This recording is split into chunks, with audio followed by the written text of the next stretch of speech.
ঘৰে ঘৰে দল ঘৰে ঘৰে জল প্ৰতিশ্ৰুতি আৰু আঁচনি এতিয়া ধোঁৱা চাঙত উঠিছে। তামোলপুৰ জিলাৰ এয়া দৃশ্য মই দেখুৱাম।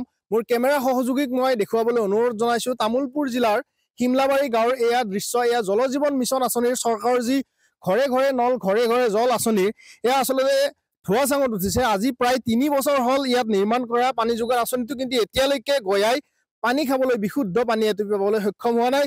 বহু দূৰ দূৰণিৰ পৰা গঞাই আচলতে বহু কষ্ট কৰি পানী আনিবলগীয়া হৈছে। আৰু মোৰ কেমেৰা সহযোগী ইয়াৰ ভিতৰৰ দৃশ্য কিছু দেখুৱাব যে ৩ বছৰ ধৰি নিৰ্মাণ কাৰ্য এনেদৰে কৰি থৈছে যদিও এতিয়া হাবি জংঘলে ভৰি পৰিছে সমগ্ৰ এয়া জল জীৱন মিছন আঁচনিৰ শিমলাবাৰী গাঁৱৰ দৃশ্য। মোৰ কেমেৰা সহযোগীক মই ভিতৰৰ দৃশ্য কিছু দেখুৱাবলৈ অনুৰোধ জনাইছোঁ। এনেদৰে হাবি জংঘলে আৱৰি ধৰিছে আৰু গঞাই আজি ওলাই আহিছে তেওঁলোকৰ মনৰ কথা ক'বলৈ। আমি পোনে পোনে কথা পাতিম, কিন্তু প্ৰথমতে আমি কথা পাতিম এই জল জীৱন মিছন আঁচনিটো ইয়াত প্ৰস্তুত কৰাৰ কাৰণে এই গাঁওখনৰে এগৰাকী লোকে ইয়াত যি মাটি দান কৰিছিল তেওঁৰ লগত মই প্ৰথমতে কথা পাতিম।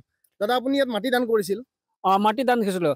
মানুহটোৱে ৰাইজৰ খোৱা পানী খাওঁ কাৰণে মাটি দান দিছিলোঁ। এতিয়ালৈকে 3 বছৰ মূৰত এতিয়ালৈকে হোৱাই নাই। এতিয়া এনেকে জংঘল হৈ গৈছে চব চাৰিওপিনে। খবৰ ল'বলৈ ঠিকাদাৰ আহিছিল নেকি? খবৰ লোৱা এতিয়ালৈকে আহিছিল, এতিয়া গোটেই মোৰ কামটো হৈ গ'ল, এতিয়া নাই। এতিয়া পিছত নাই এতিয়ালৈকে আহাই নাই এতিয়ালৈকে। মাটি দান কৰাৰ ফলত আপোনালোকৰ ঘৰৰ কোনোবাক চাকৰিও দিম বুলি কৈছিল? চাকৰি দিম বুলি কৈছিল, তেতিয়া এতিয়ালৈকে চাকৰি নাই, পইচাও নাই, একো দিয়া নাই। মুঠৰ ওপৰত পানী পোৱা নাই? পানীও পোৱা নাই, একো দিয়া নাই। এইগৰাকী লোকে আচলতে ইয়াত এই পানী যোগান আঁচনিটো নিৰ্মাণ কৰিবলৈ মাটি দান কৰিছিল, কিন্তু কোনেও ইয়াত পানী পোৱা নাই এতিয়ালৈকে। 3 বছৰ হ'ল তেওঁ ক'লে। আৰু গাঁৱৰ এগৰাকী লোক আছে, দাদা কি ক'ব, কেনেদৰে আছে চলি? ইয়াত বহুত কষ্ট হয় পানীৰ কাৰণে। আমাৰ ইয়াতে যিমানখিনি দমকল বহুৱালে বা পানী খান্দিলেও কুঁৱা খান্দিলেও মানে আইৰণ পানী ওলায়, একদম খোৱাৰ বাবে উপযোগী নহয়। 2বাৰ 3বাৰ 4বাৰলৈ ফিল্টাৰ কৰাৰ পিছতে আমি পানী খাব পাৰিছোঁ। আমি তেনেকৈ ইমান দিনৰ পৰা চলি আহিছোঁ। ইয়াৰ পিছতে আহিছিলে জল জীৱন মিছন বুলি। আমাৰ ইয়াতে আমাৰ গাঁৱৰ এজন ব্যক্তিয়ে মাটিখিনি দান দিলে, ঠিকাদাৰে আহি পেলাই বনাই দিলে। বনাই দিয়াৰ পিছত পানীখিনি এতিয়ালৈ আমি পোৱা নাই, কিন্তু এই আঁচনিটো এতিয়া এনেদৰে জংঘল হৈ পৰি আছে। এতিয়া ইয়াত মানে মানুহ সোমাব নোৱাৰে, সাপে বাহা লৈছে নে বেঙে। চৰকাৰে আঁচনিটো ঠিকেই দিছিল? হয়, চৰকাৰে আঁচনিটো ঠিকেই দিছিল, কিন্তু ঠিকাদাৰে মাৰি দিলে নে কি ক'লে। এতিয়া আমি তেখেতৰ লগত আমি লগালগি হৈ এতিয়া কথা পাতিব পৰা নাই। আমি আৰু এনেদৰে ৰাইজে তাক মানে কৈ থাকিব লাগে বা কিবা কৰি থাকিব লাগে, সেই বুলিও। আপোনালোকৰ ওচৰ পাজৰ গাঁৱততো দেখিছে জল জীৱন আঁচনি, তাত কেনেদৰে চলিছে? আমাৰ ওচৰে পাজৰে যিবিলাক গাঁৱত জল জীৱন মিছনটো চলি আছে, ভালে চলি আছে। আমাৰ পৰা বহুত পিছত বনোৱা মানে কেইমাহ মানৰ ভিতৰতে মানে সম্পূৰ্ণ কৰি মানে পানী খাই আছে। আমাৰ কেইবা বছৰ ধৰি এতিয়া আমি পানী পোৱা নাই এতিয়ালৈকে, বিশুদ্ধ খোৱা পানী এতিয়ালৈ আমি পোৱা নাই। আমি আপোনালোকৰ যোগেদি আমি চৰকাৰক জনাব বিচাৰিছো যে আমাক এই জল জীৱন মিছনটো সম্পূৰ্ণ কৰি আমাৰ বিশুদ্ধ খোৱা পানী আমাক দিব লাগিব। আমি সেই বুলিহে আমি এতিয়া জল জীৱন মিছনৰ যাতে আমাৰ অতি শীঘ্ৰে অতি সোনকালে আমাক যাতে এই বিশুদ্ধ খোৱা পানী যোগান ধৰি দিয়ে যেন। তেওঁ আচলতে চৰকাৰক দাবী জনাইছে তেওঁলোকে বিশুদ্ধ খোৱা পানী পাব লাগে। 3 বছৰ হ'ল তেওঁ উল্লেখ কৰিছে বাৰে বাৰে, এতিয়ালৈকে খোৱা পানীৰ ব্যৱস্থা কৰা নাই। আৰু মোৰ ওচৰত বাইদেউ এগৰাকী আছে, মই বাইদেউগৰাকীৰ লগত কথা পাতিম। বাইদেউ, পানী পোৱা নাই এতিয়ালৈকে? কিমান বছৰ হ'ল পানী পোৱা নাই? 3-4 বছৰে হ'ল পানী পোৱা নাই। পিছত আমাক আৰু গৰু বিলাকক খুৱাবৰ কাৰণে কি বুলি কয় পানী নাই।